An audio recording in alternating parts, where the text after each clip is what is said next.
Got questions about the Brazos, no more unknowns. Ever wonder where that water comes from or where it goes? We're unpacking the Brazos River. If your dock is sitting in the mud or that lakeside park you love is underwater, it's easy to assume the people in charge have totally checked out. But here's the weird part. For a lot of these lakes, the apparent chaos actually means the system is working exactly how it's supposed to. The Brazos River Basin is full of different types of lakes. I know it sounds like total bureaucratic hair splitting, but these differences literally determine why your favorite weekend spot acts the way it does. Why one summer the reservoir may be full and the next it's several feet low. Why that annual camping trip you've been waiting all year for may be underwater for the first time. Put on your life jacket because we're going deep into how our water actually works.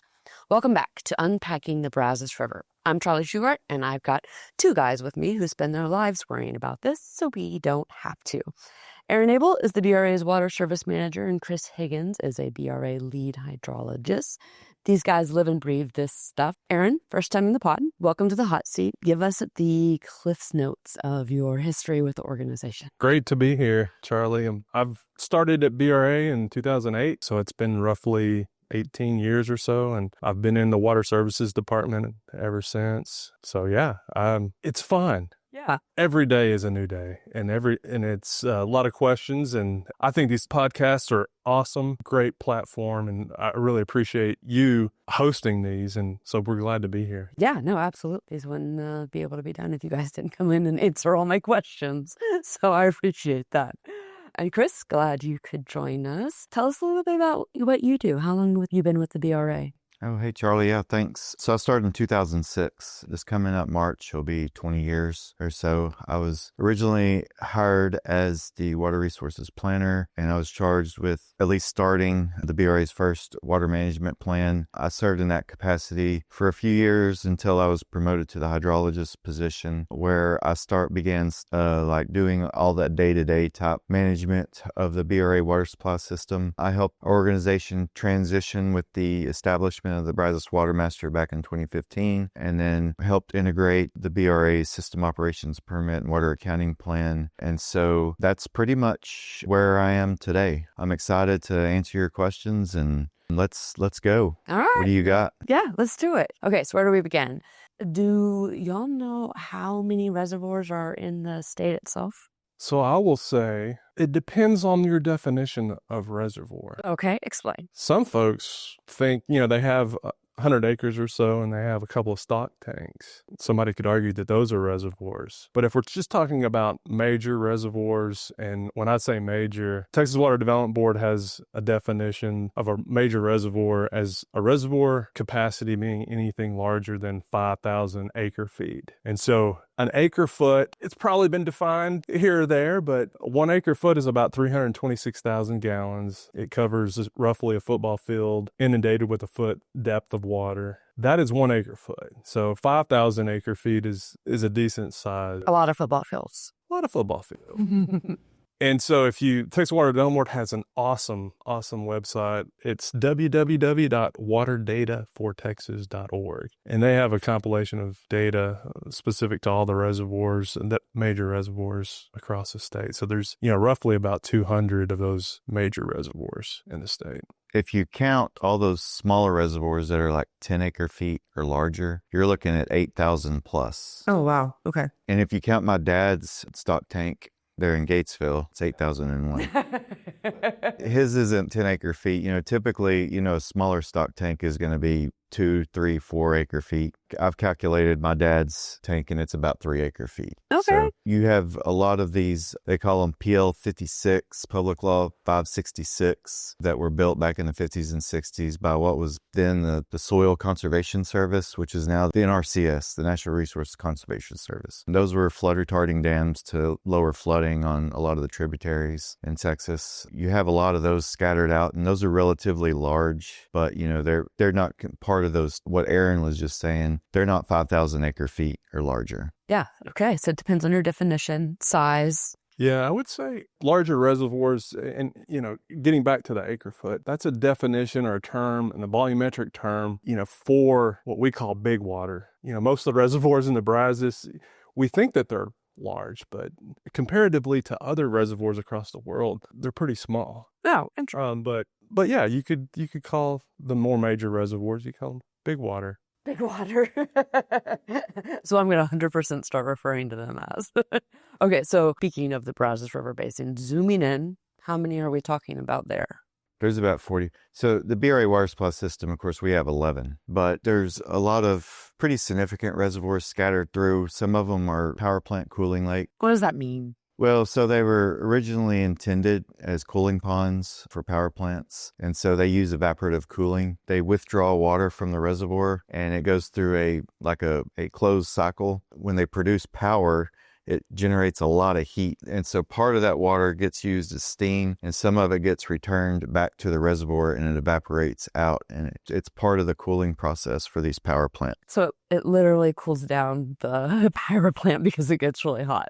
Yes. Okay. I just want to make sure I understood. Yeah. And those power plant reservoirs, a lot of times, they can't just use the water within the cooling ponds. They have to use another source. It could be, a source of water that is, sourced from our water rights or groundwater or some other supplemental source to make sure that they can regulate the temperature of those reservoirs in a way that optimizes and maximizes the operation of the steam electric power generation process. Interesting. Okay. And then you have other reservoirs that, like the city of Lubbock owns Allen's Creek, which BRA... Allen Henry. Thank you, Aaron. I got Allen's Creek on the brain. Smithers Lake is another cooling pond for NRG. Dow Chemical has Lake Brazoria and Lake Harris. There's like Lake Mahia up above Lake Limestone and a couple more lakes. There's multiple other reservoirs, but the 11 reservoirs in the BRA water supply system are probably the most significant. And I didn't even name, there's a lot in the upper part of the basin, like Fort Phantom Hill. You got Lake Waco here in Waco,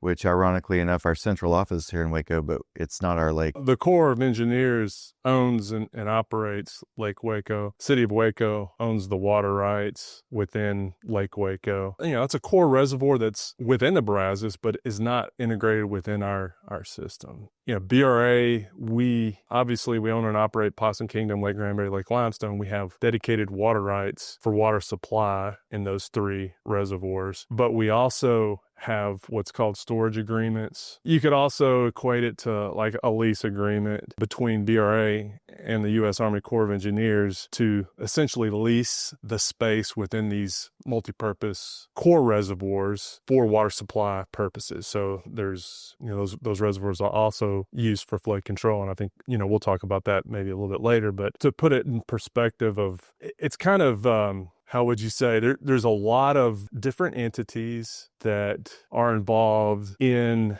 just managing and maintaining the raw water. Folks that just turn on the faucet, that's different. That's treated water. And to get from a raw water source to a treated water source or treated supply takes a lot of steps. Yeah. So you mentioned there was 40 reservoirs in the Brazos River? Yeah, there's roughly around 40 okay. Total that are significant reservoirs. We're not talking about those, the smaller PL 566 reservoirs. The non-big waters. Yeah, the non-big waters. Yeah. And so the BRA's water supply system deals with 11 of those 40 then? Yes. And I would say our 11 reservoirs are probably some of the largest of those 40 reservoirs. Okay. So the Hubbard Creek is big. Fort Phantom Hill is big water. You have other reservoirs in the upper basin, Lake Davis and Lake Graham. Those are smaller reservoirs. Fort Phantom Hill, Lake Waco, Hubbard Creek. Allen Henry's a decent size, right? Even Squaw Creek near Granbury is a fairly decent sized reservoir. But other than that, the other reservoirs throughout the basin are probably smaller. They're the smaller of the big water. It's good to know because I feel like we get a lot of calls or questions or emails, and there's a little general level of confusion that maybe we operate all the reservoirs throughout the Brazos River Basin, but really it's just just a portion of that. Okay, so we throw the word basin around constantly. Obviously, we've used it several times in this conversation. But for people not in the water world, what does that actually mean? Where are we referring to when we say basin? There's other names for that. There's a drainage basin would be probably the more appropriate word for it, because a basin can be a bathtub. So but when you're talking about a drainage basin, you're talking about, a large area of land where the water drains into one river. You've also probably heard watershed or catchment. Those are somewhat interchangeably. The way I kind of view it is that typically when you say catchment or watershed, you're talking about like a smaller like sub-basin. You're talking about an individual tributary or part of the river where the water drains into a tributary, then into a river,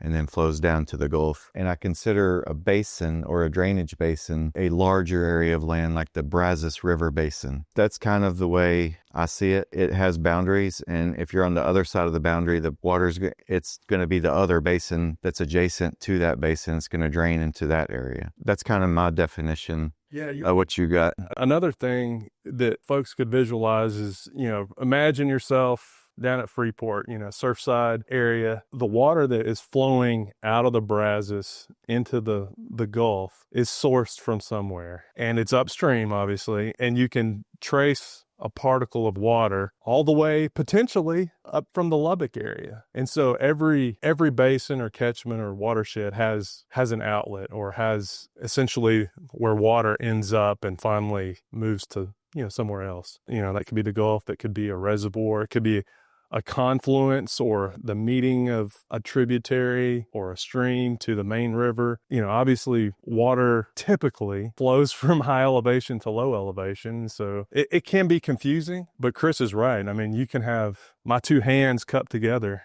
That could be a basin. As long as, now, is it defined only as long as it has an outlet? Outlet, that's the word, yeah. Yeah, well, there could be closed basins. Oh, okay. I think, and correct me if I'm wrong, Chris, but like the Great Salt Lake in Utah, I think there are certain basins that are closed and they don't have an outlet. In the sense that, we deal with rivers, streams, et cetera. Those basins or catchments or watersheds, typically have an outlet. And, for the Brazos, it's the Gulf, and for the watershed between essentially Lubbock and PK, it's PK. So, all the water that flows from the Clear Fork and the Double Mountain Fork and the main stem above PK, all that water ends up in PK, assuming there's things that happen between, rainfall and when it ends up in a reservoir. There's evaporation, there's water use, there's, the plants need water, and, that's another podcast, but. You said something about kind of it being a basin in between like Lubbock and PK. So does that mean there are basins within basins? So we have the Brazos River Basin, and then there's other basins within. We typically call those like sub-basins. Okay. Mm-hmm. And there's different resolutions. What is that? You can have a sub-basin within a sub-basin. So like for instance, you can go even farther. Because look at the drainage area like Lake Granbury. Lake Granbury has a lot of little tributaries that feed into it in the upper end of the lake that you could call those little sub-basins. You have the Lake Granbury Basin within the Brazos Basin. Then you have these other tributaries that contribute to Lake Granbury that are also smaller. It just depends on your resolution. Yeah, so I don't know if this is going to get way too. You could argue that basins are on a fractal basis, right? Yeah, you could probably go to infinity. Yeah. So, and what we're saying is just take a square foot of land that's, I don't know, between PK and Granbury. You could have multiple basins within just a square foot of land. Okay. And then you size it up to an acre, and, that could be, there's a lot of multiple basins within an acre. As you scale up, you can have multiple, a lot of basins. Yeah.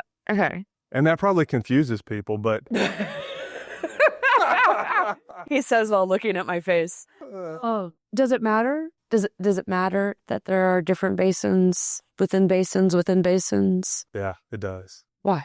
There's actually defined like basins. So they're not going to define a basin that's foot of land, but they have it's called like a Huck 8. So the state defines a specific basin. They delineate the basin, and then they'll have, and they use it in modeling. Modelers will use like these sub basins to look at like incremental inflows to model stream flow from as that water propagates downstream throughout the basin. It helps to divide it up because you can put parameters in each of those basins because they might have different characteristics and different loss factors and different vegetation, different substrates, different what's the word? Geomorphology? Yeah, different geomorphology.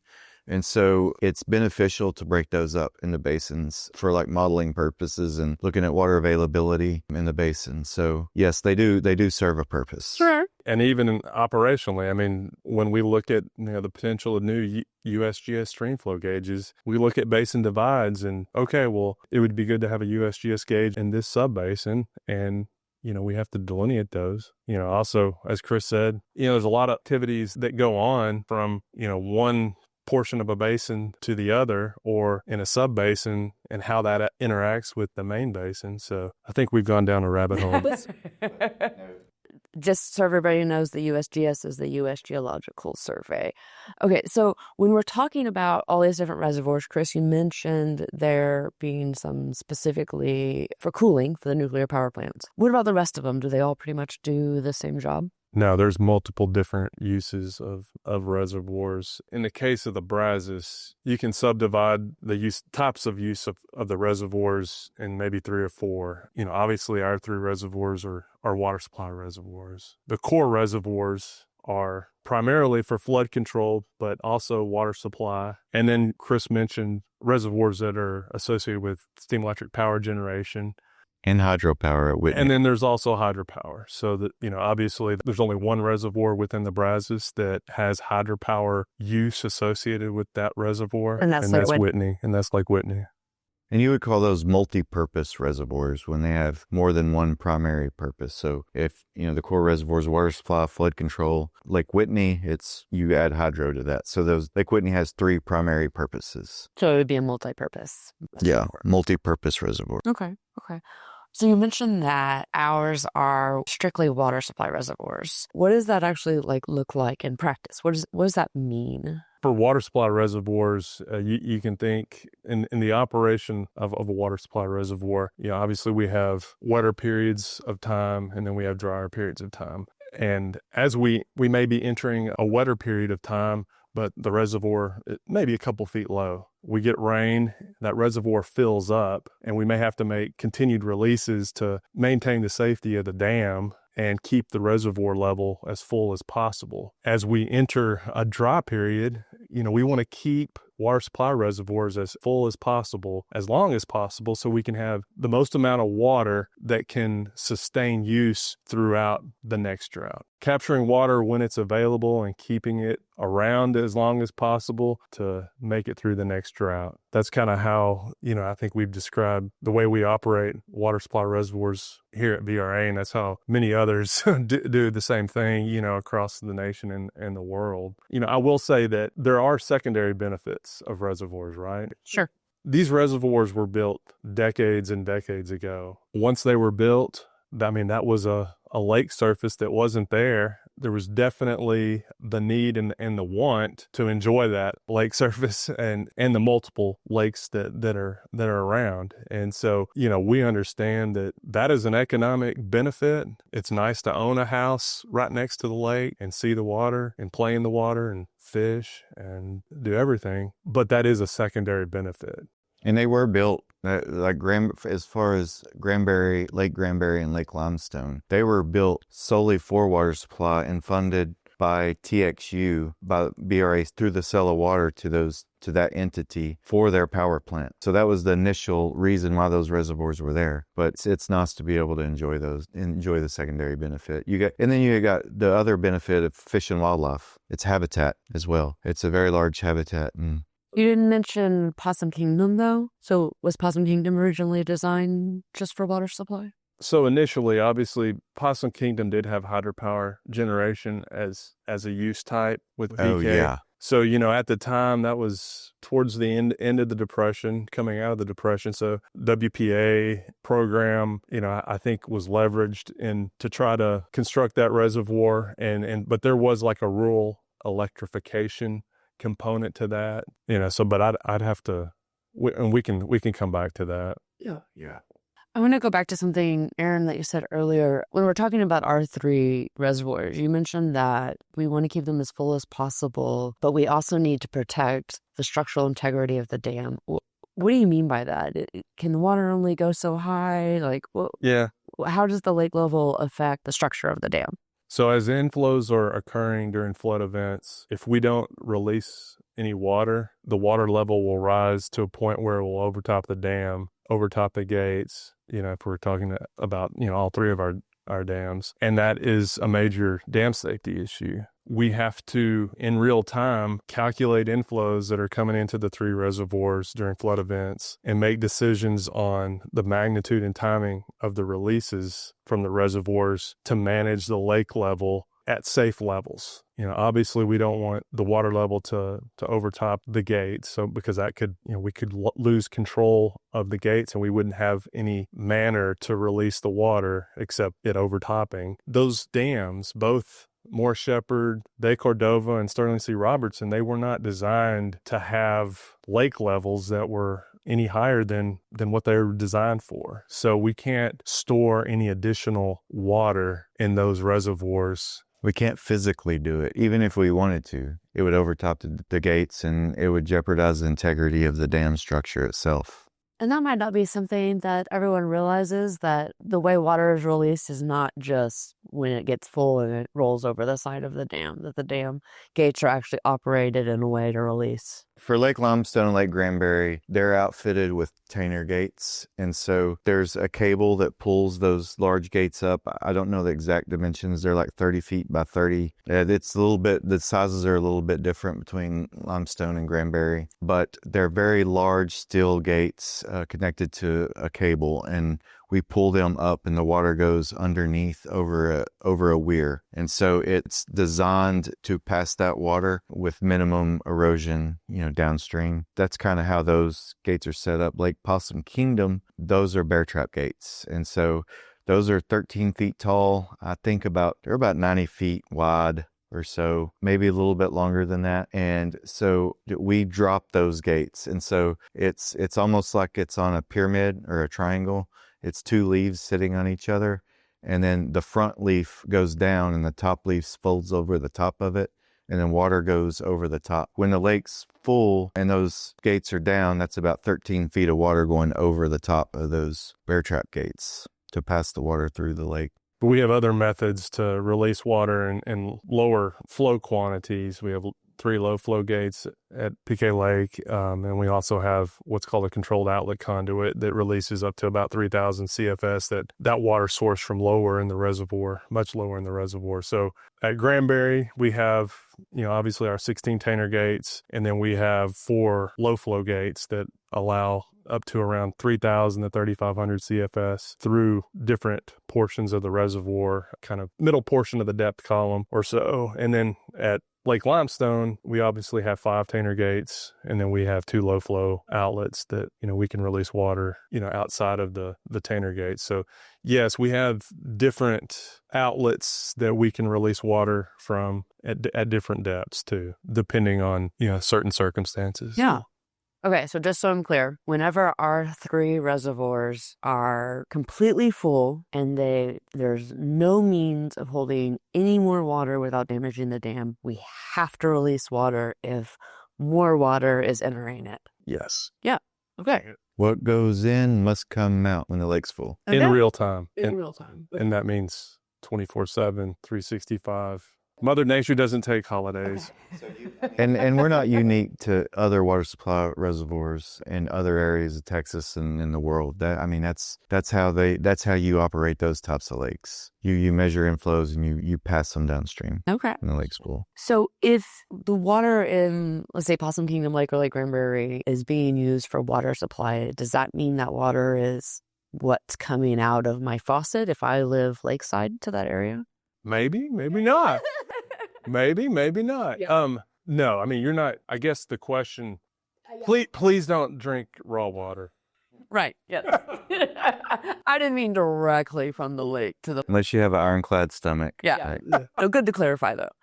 If you live in a city that's close to Brazos or one of our reservoirs, or within the county that, surrounds one of our reservoirs, or, close to the Brazos River, yeah, you may be drinking some water that is sourced from either a BRA reservoir or the river. But I will say it's more complicated than that. Of course. Many entities, take a city, they may have water supply sources that are groundwater. So they may operate, multiple groundwater wells from a certain aquifer, but they may also have an intake in a BRA reservoir, and they also divert raw water directly from the reservoir and convey that raw water to their water treatment plant, treat that water, and then convey the treated water to homes and businesses. So, you may have your faucet running and you may be drinking a little bit of surface water. You may be drinking a little bit of groundwater. you really have to look at whoever your retail provider is, whoever you buy your water from. They're required to send out reports, water quality report. They have to describe the source of the water. And so for each individual, like Aaron said, you just have to read and determine where your water is coming from, because a lot of entities do have secondary and alternate sources of water. And some of them are solely sourced by BRA. There are some of them, depending on your location, that if you live there, you are definitely drinking BRA sourced water. I grew up in Gatesville, and I didn't pay the bill. I was a teenager. I didn't care where my water came from. I didn't know for a long time that we were getting our water from the BRA, from Lake Belton. And when I figured that out, I'm like, that's a long pipeline. Because when you drive to Belton from Gatesville, it's a 30-mile drive. So you can live right next to one of BRA's reservoirs and not have your water sourced from, it could be groundwater, or you could live miles and miles away from any of BRA's water supply reservoirs and still be receiving your water from a BRA source. And so Gatesville, they have intake, and then they treat other rural areas around that area like Mound and Flat, Coryell City. They all get their water from Lake Belton. And I don't know what the percentage of the population out there know where their water is sourced from, but I bet it's less than half. I bet, a lot of those people in Coryell City are drinking water and have no idea that it's coming all the way from Lake Belton. Hey, I grew up in Coryell City. Did you know at the time that you were getting Lake Belton water? Yeah, I did. You did? Of course I did. Yeah, but you were probably a nerd. I was like...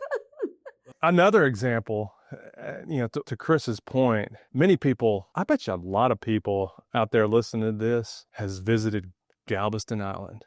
You know how far Galveston Island is from the Brazos? It's pretty far. I don't know off the top of my head, but it's probably well over 80 to 100 miles. But one of our customers, Gulf Coast Water Authority, supplies water to the city of Galveston. Gulf Coast Water Authority diverts water from the river down in the lower basin, and they convey that water via a canal system down to the Texas City area. They treat that water, and I believe they convey that to the city of Galveston. So, Galveston, they also have groundwater and maybe some other sources, but chances are if you visit Galveston, you may be drinking a little bit of Brazos water. And Texas City. GCWA, they supply not only to parts of Texas City and Galveston, but 8 other municipalities that are in that San Jacinto Basin, which is way away from the Brazos River.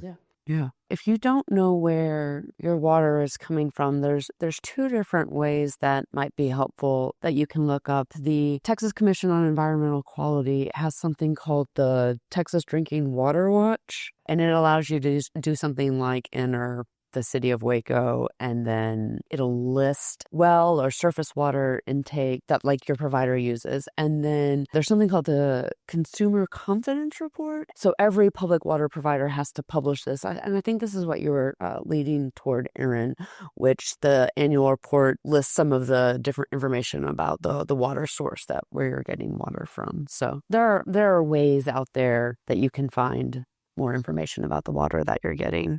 So of our 3 reservoirs or water supply reservoirs, and we kind of just barely touched on this, that a lot of people use these lakes and only view the lakes as a place to hang out on the weekend, to go fishing or boating or just, enjoy the summer. How do we balance these lakes being designed for water supply with this recreational side to the point that we invest in boat ramps and parks? What's that look like?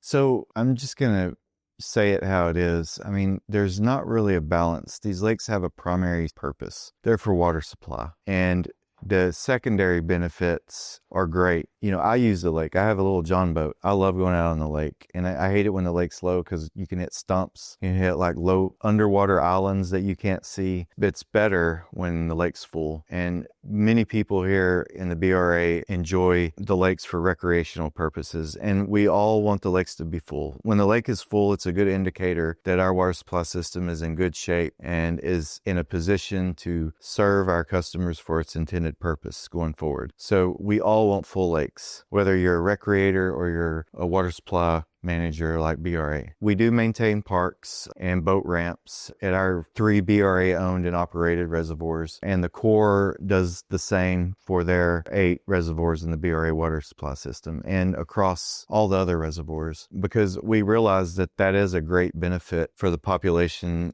for the public to come out and enjoy. But Mother Nature, you know, sometimes has other plans, and we can't control that. Yeah. During prolonged droughts, lake levels are going to fluctuate, and at some point, you're going to go through intense dry spells, intense droughts. Those secondary benefits may be temporarily unavailable, but they'll always come back. They always do. Yeah. It's always going to rain, and there's going to be the end of the drought. You know, to answer your question in a nutshell, there's not really a balance there. The reservoirs are serving out their purpose. You know, to Chris's point, you know, we understand that there's many billions of dollars that are spent annually across Texas, you know, for people to enjoy the reservoirs, whether it's fishing, boating, whatever. The only thing we can do is there's a couple things. Communication. And, you know, this podcast is a great tool, I think. You know, we're having an honest conversation here, and these are tough questions that you're asking, Charlie. Thanks. We have to convey, and folks should know that the water that's stored in these reservoirs and that are flowing down the rivers are there because Mother Nature allowed the water to be there. Right. BRA and its customers invested in the future by building these reservoirs many decades ago. I don't know if we, in the late 30s, early 40s, and, you know, through the 50s, realized, you know, how much of an economic engine, you know, these reservoirs would be. Sure. We have to communicate to folks that, like Chris said, the lake levels are going to go down in drought, and we're going to have floods, and the lake levels are going to come up, and there's going to be damages. You know, we do have some management protocols in certain parts of the basin, and the only part of the basin that we really can balance is between PK and Granbury. And we do have a lake level management protocol that essentially balances the impacts. We're not balancing water supply to the recreational interests. We are trying to balance the impacts of low lake levels across both of those reservoirs, because we knew that, you know, after years and years of hydropower generation that went away, we understood that we needed to study that and figure out a way to balance those impacts during dry times. And so I know we have a lot of information out there, and I don't know if we want to get into the protocol itself, but that's not directly related to this question, but it is fed into the equation to some degree. We mentioned briefly that Possum Kingdom Lake had hydropower for a while, but we ended up having to decommission the hydropower plant there because after some studies were done, there was extensive economic analysis that concluded that the renovation that was needed at the time, the relicensing and the continued operation of the facility was just no longer viable. And so the plant itself was decommissioned. So that is why Possum Kingdom Lake no longer has hydropower, for those who just aren't familiar with that history. Okay, so when we are talking about water supply, you already mentioned the one on the coast, Gulf Coast Water Authority. Water Authority. Okay, so who else is getting the water that we are supplying? Our largest customer right now, as we speak, and Chris can correct me if I'm wrong, but NRG is a power producer. They operate one power plant lakeside at Lake Limestone, and they have another power plant that's in Fort Bend County down in the Richmond-Rosenberg area. They are our largest customer. You know, we also have, you know, and we mentioned Gulf Coast Water Authority. They're actually our second largest customer. They have multiple different uses of the water. They have rice irrigation, We mentioned city of Galveston and a lot of the municipalities. I think they supply water for over 300,000 people in the Fort Bend, Brazoria, and Galveston County areas. I've heard them quote around 400,000. Okay. So 400,000 people between Fort Bend, Brazoria, and Galveston. And about 18,000 acres of rice land. Yeah, it varies. I would say, 15 to 18. It's kind of going down. Yeah. And they also have industrial customers like Marathon Oil, the refinery in Texas City. One of our largest municipal customers is Bell County Water Control and Improvement District Number 1. So they provide water to a lot of the Bell County area. And Bell County, its population of Bell County is, I think, approaching 500,000. Oh my gosh. They provide water to Fort Hood, Killeen, Harker Heights, Copper's Cove, a lot of the areas and entities in Bell County. Now, we mentioned we touched on how water is widely used. Even water sourced from BRA is widely used, even away from the river or reservoirs. One other tidbit, the city of Rosebud is a customer of Central Texas Water Supply Corporation. Central Texas Water Supply Corporation diverts water from Stillhouse. They divert, treat, and convey water all the way to Rosebud in Falls County. And that water is coming from Lake Stillhouse Hollow. So a lot of these reservoirs have customers, our customers divert the water and convey it to multiple different counties and entities throughout the counties that are surrounding, especially in the central part of the basin and in the lower part of the basin. Dow Chemical is another one of our customers. Dow Chemical, Gulf Coast Water Authority, NRG, they maintain their own water rights that allow them to divert water directly from the river, and that's completely separate from their BRA contracts. But when the river gets low, the actual river level in the lower part of the basin can reach points where they cannot divert the amount of water that they need to satisfy their customers. Whether it's for Dow, they're developing and producing different products. They need that water, and so they have contracts with us, and we coordinate with them closely along with the water master to determine how much water we need to release from reservoirs that are further upstream. And sometimes that can take 3 weeks for water to flow from Possum Kingdom all the way down to Freeport. The water that is used within the BRA water supply system and throughout the basin are used for a wide variety of different things. Okay, so I just want to make sure I have it right. So I take water toward the lower part of the basin straight from the river. But if there's not enough water in the river, and I also have a contract with the BRA, I can say, hey, I need water, and we will release water from a reservoir somewhere else so that it will travel downstream, and then I can access it once it gets to me. Yes. Okay. Yes. Yeah. And that really applies to kind of our 3 major lower basin customers, which is Dow, Gulf Coast, and NRG. When you're looking at the sizes and sophistication of our customers, what do we have, Aaron, like 170 plus long-term contracts right now? And of those, we have anywhere from like a small 40-acre pecan farmer all the way up to what we were just mentioning, the big guys in the lower part of the basin and everything in between. We have mining operations, municipalities scattered, throughout the basin. We have, some industrial activity, all different types of customers for different types of uses up and down the basin. And even Abilene, we have a contract with Abilene, which they're one of our top 10 customers as well. At some point, we're going to need to convey water to them, and they would be getting that water from PK. And so when you add up our top 10 largest customers, it's about 70% of the total amount of water contracted. Oh, wow. Currently. And so we have those big guys we mentioned are really like a really significant portion of our contract base, of our customer base. Dow Chemical, last I checked, they were the 3rd largest chemical producer in the world. I didn't realize they were that big.